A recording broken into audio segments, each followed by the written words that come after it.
Okay, so this morning what we want to have a look at is a question really popular, appears quite often, certainly on the Edexcel Unit 2 paper, and that's evaluate the view that the Supreme Court has too much influence over the executive.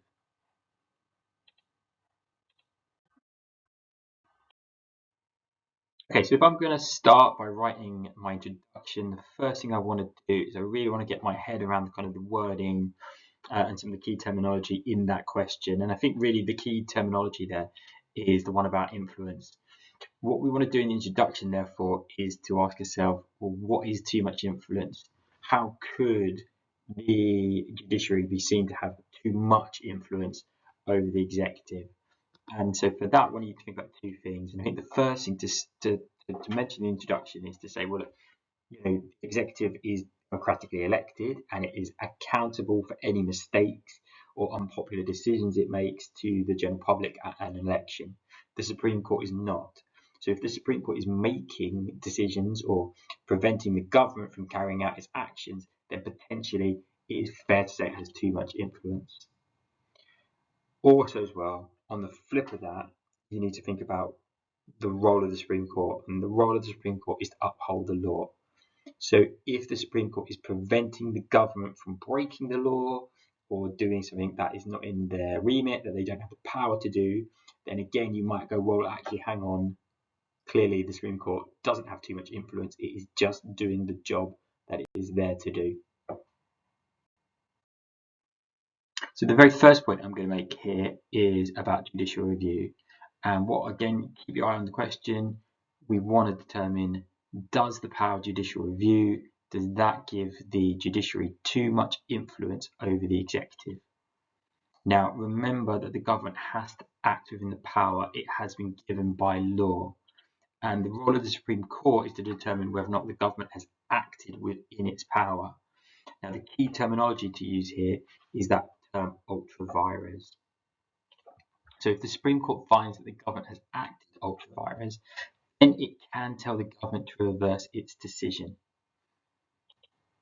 So going into a classic example of this, and we want to put in this essay just as many examples of different Supreme Court cases as we can. And one of the core and key cases we want to use here is Miller versus the Prime Minister, 2019. So in this case, the Supreme Court ruled that Boris Johnson, who was the Prime Minister at the time, had exceeded his power by proroguing Parliament in September 2019. Now, Johnson had taken those actions. He had prorogued Parliament because he wanted to prevent Parliament from ruling out the possibility of a no-deal Brexit. Now, the fact that the Supreme Court determined that Boris Johnson had acted ultra vires and therefore meant that Parliament had to be reassembled that very day, that demonstrated the huge level of influence that the court had. The court were preventing the elected Prime Minister from carrying out their wishes. So again, what this does is it demonstrates the absolute considerable influence that the court has over the executive, and you need to restate that time and again as you write this essay. Okay, so what we're going to do is we're going to flip the argument around. We're going to now look at the counter argument, and obviously the key terminology that we want to use is however here. Okay, so the most important thing to say is that however, you've got to remember that the executive dominates Parliament. And if it wants to, if the court determines that the government does not have the power, it has acted ultra vires, then actually because the government dominates Parliament, it can give itself the power. It can pass a piece of legislation through Parliament. And remember, it's got a huge majority there in many cases. So it can quite easily pass a piece of legislation. It's timely, it will take them time to do it, but if they so wanted, they could get around the judicial review by giving themselves the power.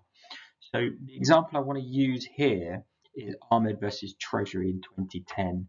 So in this case, the Supreme Court said that the UK government, which at the time was led by Gordon Brown, did not have the power to freeze the bank assets of people they were accusing of terrorist sympathies or of being associated with terrorist organizations. Now, the Supreme Court said, you've acted ultra vires, you don't have the power to freeze the assets of terrorists. Gordon Brown then went, fine, let's write a piece of legislation that gives us that power. And he did. So he passed the Terrorist Asset Freezing Act in 2010, and that actually gave him the ability to carry out the initial aims, and that really just meant that therefore that the judicial review was obsolete. It didn't achieve anything, and the government could find its way around. So it's a great argument to show that actually, although the Supreme Court has influence, really the government, being sovereign, can always get around that.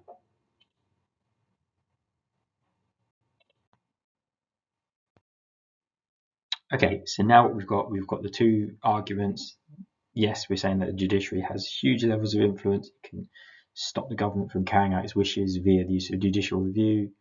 We then looked at the flip of that. We said, yeah, well, however, the government is sovereign. It can get around those judicial reviews by actually giving itself the power that the judiciary said it did not have.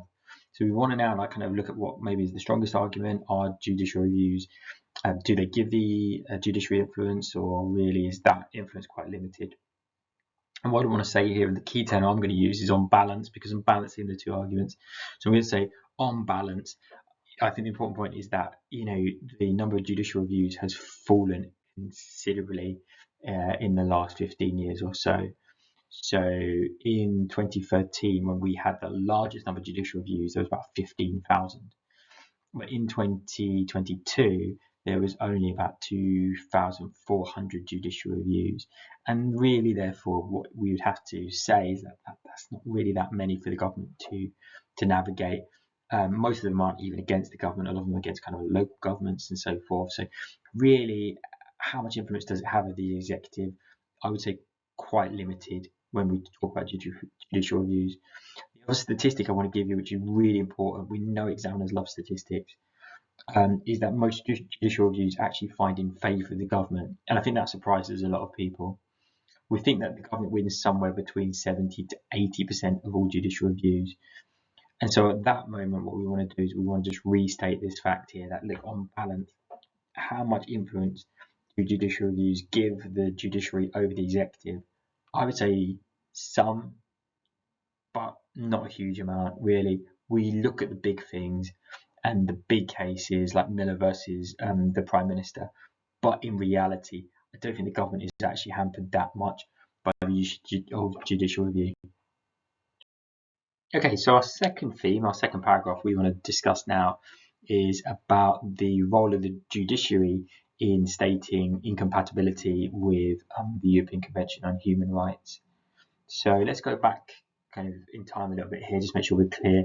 So remembering that the UK has been part of the European Convention on Human Rights since 1998. And in that time, if a law looks like it kind of contravenes the European Convention on Human Rights, then the role of the judiciary is to tell the government that there might be this level of incompatibility and they might be in trouble and they might want to change the law. Now this causes a problem, doesn't it? Because obviously Parliament is sovereign, which is why the court can't demand that a law be removed if it violates the European Convention on Human Rights. All they can do is just suggest that maybe they want to change it. And quite often, the government will find they have kind of a moral obligation to respond to it. Mainly because if government doesn't respond to a declaration of incompatibility, it's suggesting that it doesn't really have much, it doesn't really care too much about human rights, and no government really wants to be seen to be doing that. So let's look at an example of this. And it comes some time ago now, so 20 years ago, in 2004. Now, the UK Supreme Court isn't active at this point, so just keep that in mind. But in 2004, the Judiciary stated that the Crime Security Act, which was passed by the Tony Blair government in 2001, was incompatible with the European Convention on Human Rights. So that Crime Security Act allowed the government to detain or imprison people they suspected of plotting to carry out terrorist activities indefinitely. So they didn't need to go to, they didn't need to go to trial. They could just be held as suspects of terrorism. Now, in 2004, the judiciary said that does not work, because the European Convention on Human Rights says that you can't hold someone without trial, and therefore you really want to change that law. You want to do something, and the Blair government did. They had to release 9 of these detainees who were being held in Belmarsh prison, hence why they became known as the Belmarsh Nine. What we're seeing here is a huge level of influence, because the Tony Blair government has passed a bill, the Crime Security Act, which they believe is keeping people safe in the UK. And now it's the judiciary who is saying you can't do that. And for a lot of people, they find that quite difficult to accept, because this is a government who has been democratically elected. And if the public were unhappy with the Crime Security Act, then they have the opportunity to punish the government and vote them out at the next election. They don't have that ability with the judiciary. Okay, so in counter to the first point, what we want to talk about here is why these declarations of incompatibility aren't really a demonstration of the judiciary's influence over the executive. And the most obvious first point to put is that these are declarations and they're not demands. The judiciary can't force the government to change their plans. Now, this is where you can bring in a really important example here. Obviously, it's a really recent case. We want to get recent cases in there. So in 2023, the judiciary said that the government's plans to deport asylum seekers to Rwanda was unlawful because it would breach several international treaties. Now, despite this, the government actually persevered with what they called the Safety of Rwanda bill, and that finally passed in 2024. Now, what was interesting about that is that Section 3 of the bill said that even if there was a declaration of incompatibility, the government could decide whether or not it agreed or disagreed that Rwanda was a safe country. And that kind of really showed you that the declarations of incompatibility could be ignored by government if they so wished. Now, another alternative point to make about this could actually be that the government doesn't always resist these declarations at all. Certainly, an example of that would be in 2019, the UK government, they legalised civil partnerships for heterosexual couples. And that was after the European Court of Human Rights suggested that heterosexual couples were being discriminated against because homosexual couples had access to both marriage and civil partnerships, whereas previously heterosexual couples could only get a marriage. In this instance, the government went, sure, fine, we don't mind. Will also allow heterosexual couples to have the right to civil partnership. So again, what we want to do is kind of dilute the impact of these declarations of incompatibility. In most instances, the government actually really doesn't mind about most of them, and in other cases, they can ignore them. Okay, so now we've seen both sides of the argument about these declarations of incompatibility, and I just want to now look at the strongest argument. Do these give the judiciary influence over the executive, or is that influence overstated? And in my view, the influence of these are overstated. Key piece of evidence here is that there's actually only been 46 of these declarations of incompatibility since 1998. Moreover, 10 of those have actually been withdrawn. So if you put it into that context, really, there's only been 36 since, in the last almost 30 years. Really, they're not that common, is what we're getting at here. And then, on top of that, I think one of the points to make here is that we've often seen these declarations where the government kind of accepts them and agrees, as we did on the civil partnerships issue. Quite often as well, the government will find a compromise with the European Court of Human Rights. A good example of that being whole life sentences, in which the European Convention on Human Rights said that the UK government's decision to allow whole life sentences, so prisoners could be held in prison for life, they said that was incompatible with the European Convention on Human Rights. But they agreed with the UK government on a compromise, which was that if the UK government agreed to consider, and I put that in inverted commas, you can't see it, but they considered offering kind of parole to individuals granted whole life sentences, just reviewed their cases, that would be enough.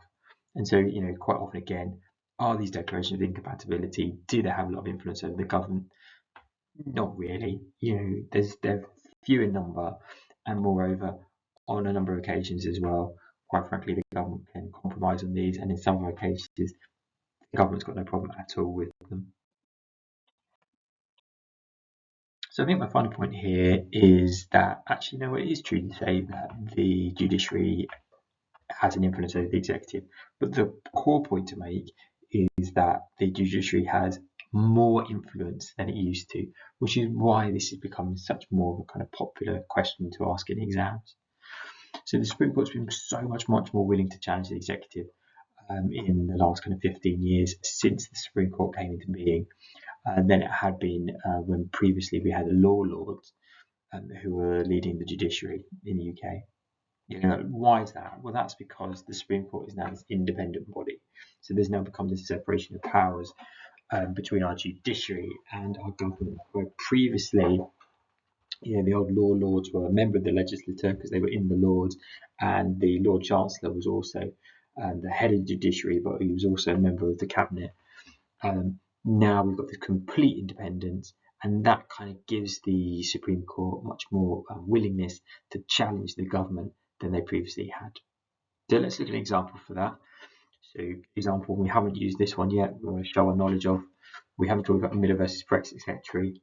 So in Miller versus the Brexit Secretary 2016, the Supreme Court blocked the executive's plans to begin the Brexit process and said that as Parliament was sovereign, Parliament had to pass legislation that allowed for the Brexit process to begin. Now, if we look at some other examples, we could easily talk about things such as Unison versus the Lord Chancellor or Hunt versus Lewisham Hospital. And in both cases, the judiciary were more willing to challenge the executive. And in both instances, the judiciary actually found against the government and therefore blocked the government's plans to, you know, in the case of Hunt versus Lewisham Hospital, they blocked the Health Secretary's plans to close the A&E and the maternity wards at Lewisham Hospital. So again, showing that actually they do have some influence, much more so in the last 15 years than they did previously. But if we flip about that, yes, they've got more influence, but in reality, that influence is still kind of is still bound somewhat, if that makes sense. The UK judiciary is not like the American Supreme Court at all. You know, the UK Supreme Court tries to be as apolitical as possible. It tries to just read the law as it sees it, rather than tries to make the law, as is so often the case in the United States. Now, I was trying to think of a good example for this, and one good example of this I saw was Nicholson versus the Justice Secretary. Now, Mr. Nicholson had locked-in syndrome, so he couldn't move, he couldn't speak at all, and he wanted the right to die. And he took his case to the Supreme Court, saying that the Suicide Act of 1963, which said that no one could assist in the suicide of an individual, that went against the European Convention of Human Rights. Now, what was interesting about this is that the court expressed their sympathy. They said, you know, we are really sympathetic towards the case of Mr. Nicholson, but, and this is the big but, they said we don't have the power. We don't have the power to make such a huge decision. They decided that although they would have liked to have offered to have said that assisted suicide was something that maybe should be available to people like Mr. Nicholson, that actually only an elected politician who was accountable to the public could and should make decisions such as this. And so in this sense, what we've got is seeing how the UK judiciary is a real far cry from the US Supreme Court, you know, which has made these massive consequential decisions on things like abortion and gay marriage. But in the UK, although they've got this influence now, more often than not, they decide not to use it. So I would say just finally that on balance, the court, you know, while the court has become more of an obstacle to the executive, it really isn't that much of an obstacle really in reality. And maybe the reason we're noticing this more is because there is so little opposition to government from elsewhere. So, you know, we don't have a legislature that can really challenge the executive. Moreover, you know, quite frankly, the executive is rarely going to be challenged from the media, are quite often rarely challenged by pressure groups, etc. So in reality, maybe the only reason we focus on the influence of the Supreme Court in the last 15 years is because it has provided, I suppose, quite often the only form of opposition to the government. What I would just finally say is that what we've seen in the last 15 years is that they've just made these decisions on these quite big issues, particularly on issues concerning Brexit, for example. And that's just drawn the attention of the media in the UK, and it's just kind of publicised the influence the judiciary has. But I think actually what it does is disguises the fact that really the judiciary actually rarely finds against the government. It's just that when they do, we have a tendency to notice it. Okay, so the final thing we want to do here is then just look what might a paragraph of this essay look like if we wrote it down. So obviously what we're going to do is we're going to begin the very typical way that we always do. We're going to say, one way in which the judiciary has too much influence over the executive is through the stating of declarations of incompatibility with the European Convention on Human Rights. Obviously, if it was paragraph 2, you'd say it a second way, as we've written here, or a final way if you are into your third and final paragraph. Make sure though that you're using those key terms from the essay question itself. So note here in that first line how I have reiterated that. And I've said the judiciary has too much influence over the executive. That's really important. Okay, as you see here, what I've done is I've tried to explain the issue here. So I said, as Parliament is sovereign and therefore able to make law, the court cannot demand that any element of UK law that may violate the ECHR be removed. Instead, they can only suggest that the law is incompatible with the ECHR and therefore the government might consider changing it. We want to back that up now, don't we, with an example. And you can see that here. So this will all be one paragraph, by the way. But I said, for example, in 2004, the judiciary stated that the Crime Security Act, which had seen 9 suspected terrorists detained in Belmarsh prison without the trial, was incompatible with the ECHR. Subsequently, the government released the suspects.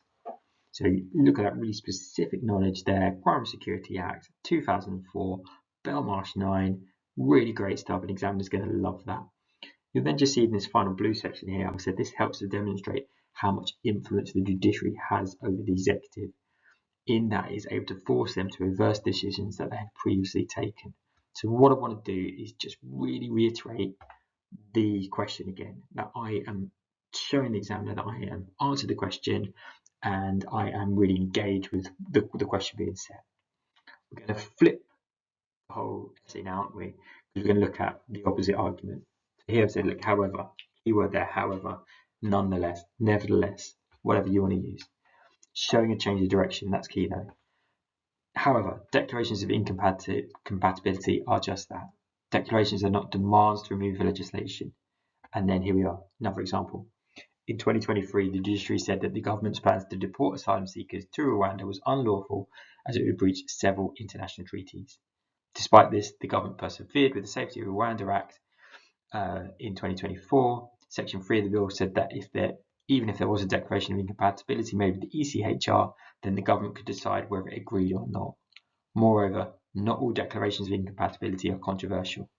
In 2019, the government legalised civil partnerships for heterosexual couples, as the European Court of Human Rights suggested they were being discriminated against because homosexual couples had access to both marriage and civil partnerships.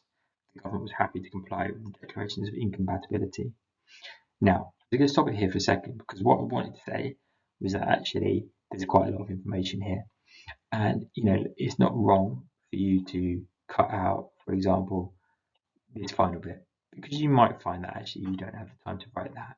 But what I wanted to do was kind of just show off a little bit and really show off my knowledge. So if you have the opportunity to do that, then you absolutely should try and do that if you can. If you can't, well then you can't. Final thing is this really important bit because we want to get that A star, we want to get into level 5. So we're going to try and make sure that we're evaluating our arguments. Here, as you can read, I've said those keywords again. On balance, you may say something like the strongest argument is, but I won't reiterate what I've said, but you can read it for yourself down there. I have said, on balance, here's my opinion, and here's how I'm going to prove my opinion with a new piece of evidence. And I think that's really important here. Too many times we see at the end of paragraphs, students just reiterate something that they'd already said previously. You don't want to do that. What you want to do is come up with new evidence to really prove your argument. And in this case, I'm trying to prove that actually the judiciary does not have much influence over the government at all. Right, that's that video done. Sorry, a bit too long this time. We'll try and shorten them for some of the future videos.